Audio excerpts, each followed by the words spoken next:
Shalom. Kita akan bersama dalam beberapa menit ke depan. Kita akan pelajari firman Tuhan. Saya akan sampaikan buat saudara, yaitu berjaga-jagalah.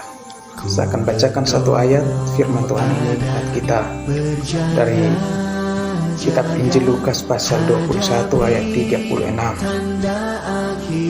Berjaga-jagalah senantiasa sambil berdoa supaya kamu beroleh kekuatan untuk luput dari semua yang akan terjadi itu, dan supaya kamu tahan berdiri di hadapan Anak Manusia. Sekali lagi saya akan bacakan, berjaga-jagalah senantiasa sambil berdoa supaya kamu beroleh kekuatan untuk luput dari semua yang akan terjadi itu, dan supaya kamu tahan berdiri di hadapan Anak Manusia. Firman Tuhan menyuruh kita untuk berjaga-jaga. Pertanyaannya, kenapa kita perlu berjaga-jaga? Dan berjaga-jaga dari apa? Kemudian bagaimana caranya kita berjaga-jaga? Dan apa yang kita jaga? Kita akan mempelajarinya bersama-sama. Yang pertama yang akan kita pelajari,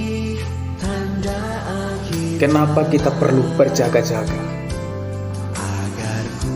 Saudaraku yang terkasih di dalam Tuhan Yesus, kita perlu berjaga-jaga supaya kita tidak jatuh ke dalam pencobaan. Markus pasalnya ke-14 ayatnya ke-38 berkata begini, berjaga-jagalah dan berdoalah supaya kamu jangan jatuh ke dalam pencobaan. Saudaraku yang terkasih di dalam Tuhan Yesus, kita perlu berjaga-jaga. Kita harus berjaga-jaga. Kita jangan sampai tertidur dengan dunia ini. Kemudian yang kedua, kenapa kita perlu berjaga-jaga? Supaya kita tidak ditimpa murka Tuhan ketika tiba hari Tuhan nanti. Saudaraku yang terkasih di dalam Tuhan, kita menyadari betul bahwa akan ada suatu hari di mana disebut dengan hari Tuhan. Di situ semuanya akan binasa bagi yang didapati Tuhan tidak sementara berjaga-jaga. Saudara yang terkasih di dalam Tuhan Yesus, poin yang kedua yang akan kita bahas bersama, yaitu apa yang kita jaga. Saudaraku yang terkasih di dalam Tuhan Yesus, yang perlu kita jaga bukan orang lain, tetapi diri kita sendiri. Yang perlu kita jaga adalah hati kita. Kenapa kita perlu menjaga hati? Atau kita menjaga atau berjaga-jaga dari apa? Yaitu kita menjaga hati kita dari semua keinginan daging, keangkuhan hidup, dan semua hal itu saya akan bacakan buat kita. Saya akan bacakan di dalam Galatia pasal yang ke-5 ayatnya yang ke-19 sampai yang ke-21. Di situ saya akan bacakan beberapa dari keinginan daging yang dimaksudkan oleh Tuhan yang harus kita jauhi dari hati kita, sehingga kita perlu menjaga hati kita. Yaitu yang pertama, percabulan, kecemaran, hawa nafsu, penyembahan berhala, sihir, perseteruan, iri hati, perselisihan, amarah, kepentingan diri sendiri, percideraan, roh pemecah, kedengkian, kemabukan, pesta pora, dan sebagainya. Kita harus menjaga hati kita dari hal-hal itu. Kita harus menjauhkan semua hal-hal itu, keinginan daging itu dari hati kita. Kenapa? Apa sebabnya? Sehingga kita harus menjauhkan semua keinginan daging, hawa nafsu dunia itu dari hati kita. Sebab firman Tuhan berkata begini, sebab semua yang ada di dalam dunia, yaitu keinginan daging dan keinginan mata serta keangkuhan hidup, bukan berasal dari Bapa melainkan dari dunia. 1 Yohanes 2 ayat 16-17. Saudaraku yang terkasih, semua keinginan daging, keangkuhan hidup, keinginan mata itu bukan berasal dari Allah, dan itu harus dijauhkan dari hati kita. Itu yang perlu kita jaga supaya jangan ada di dalam hati kita. Nah, saudaraku yang terkasih di dalam Tuhan Yesus, selanjutnya di sini firman Tuhan berkata begini, kekasih Tuhan, dan apa yang berasal dari dunia akan hangus terbakar ketika tiba hari Tuhan. Berarti yang tadi, perselisihan tadi, penyembahan berhala, percabulan, semua itu jikalau kita didapati di situ, kita akan hangus bersama dunia. 2 Petrus 3 ayat 10 dan 11. Bahwa betapa salehnya saudara dan saya ketika kita diizinkan Tuhan untuk masuk bersama-sama dengannya nanti.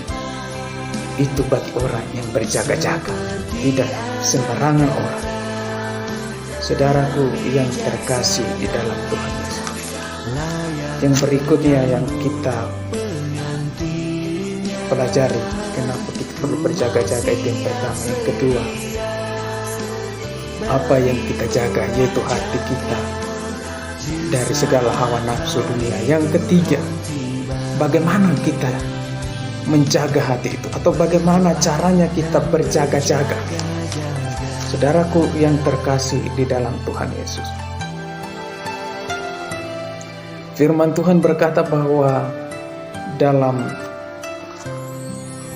perenungan kita ini, nas ini, yaitu Lukas pasal 21 ayat yang ke-36, di situ kita berjaga-jaga senantiasa sambil berdoa. Jadi bagaimana kita berjaga-jaga, yaitu berdoa senantiasa. Nah, saudaraku yang terkasih, kenapa kita perlu berjaga dalam doa? Kenapa, saudaraku? Karena yang pertama, di dalam doa kita menemukan kekuatan. Kita mendapat kekuatan ketika kita datang kepada Tuhan di dalam doa. Kemudian di dalam doa kita akan mendapatkan keluputan. Kita akan luput dari semua mara bahaya, semua hal yang sudah Tuhan rancangkan untuk harinya nanti. Kemudian yang ketiga, kita akan tahan berdiri di hadapan Tuhan ketika tiba hari yang telah ditentukan. Kemudian yang keempat, kita akan dibenarkan oleh Tuhan ketika kita datang kepada Tuhan senantiasa di dalam doa. Firman Tuhan dalam Lukas pasal 18 ayat yang ke-7 berkata demikian, tidakkah Allah akan membenarkan orang-orang pilihannya yang siang malam berseru kepadanya, dan adakah ia mengulur-ulur waktu sebelum menolong mereka? Saudaraku yang terkasih di dalam Tuhan Yesus, kita akan ditolong oleh Tuhan, kita akan dibenarkan oleh Tuhan ketika kita berseru di dalam doa. Haleluya. Jadi kasih di dalam Tuhan Yesus, saudaraku, kita harus datang kepada Tuhan.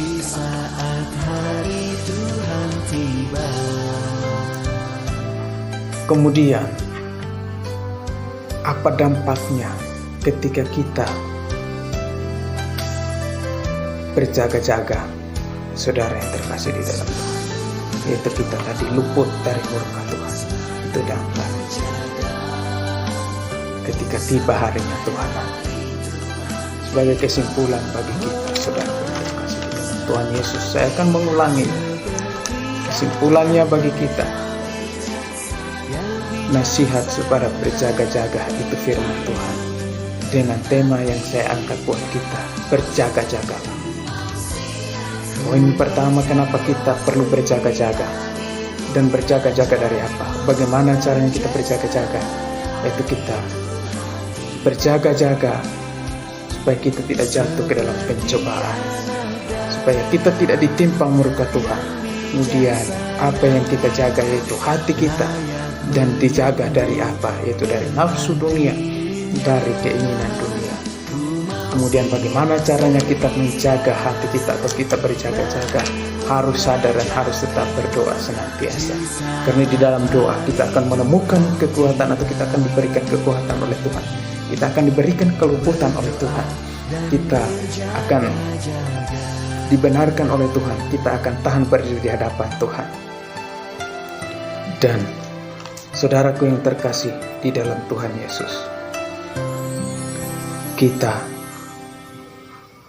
harus berjaga-jaga, karena itulah yang Tuhan kehendaki dalam hidup kita. Karena kita tidak tahu kapan Tuhan datang, makanya penting untuk kita berjaga-jaga. Penting untuk kita selalu ada bersama dengan Tuhan, selalu ada di dalam Tuhan, supaya kita tidak ditimpa murkanya nanti. Haleluya. Saudaraku yang terkasih di dalam Tuhan Yesus, di dalam Matius pasal yang ke-25, di situ berkata bahwa ada 5 gadis yang bijaksana dan 5 gadis yang bodoh. Saudaraku yang terkasih di dalam Tuhan Yesus, saudara harus memilih menjadi gadis yang bijaksana, yang dimana selalu berjaga-jaga, mempersiapkan minyak dalam pelitanya, mempersiapkan segalanya, sehingga ketika datang sang mempelai, saudara dan saya akan bersama-sama dengan sang mempelai. Dan di situ firman Tuhan berkata dalam ayat yang ke-13, Matius pasal 25 ayat 13, karena itu berjaga-jagalah, sebab kamu tidak tahu akan hari maupun akan saatnya. Tidak ada satupun di antara kita yang tahu akan hari maupun saatnya Tuhan, akan kedatangan Tuhan. Karena itu satu hal yang harus kita lakukan dalam hidup kita, kerjakan dalam hidup kita adalah kita harus tetap berjaga-jaga di dalam Tuhan. Kita harus senantiasa ada di dalam Tuhan, menjaga hati kita, menjaga hidup kita sejalan dengan apa yang Tuhan kehendaki, dan kita harus didapatinya nanti dalam keadaan sedang menyenangkan hati Tuhan. Haleluya. Demikian firman Tuhan bagi kita. Kiranya Yesus Kristus sang firman memberkati saudara sekalian. Amin.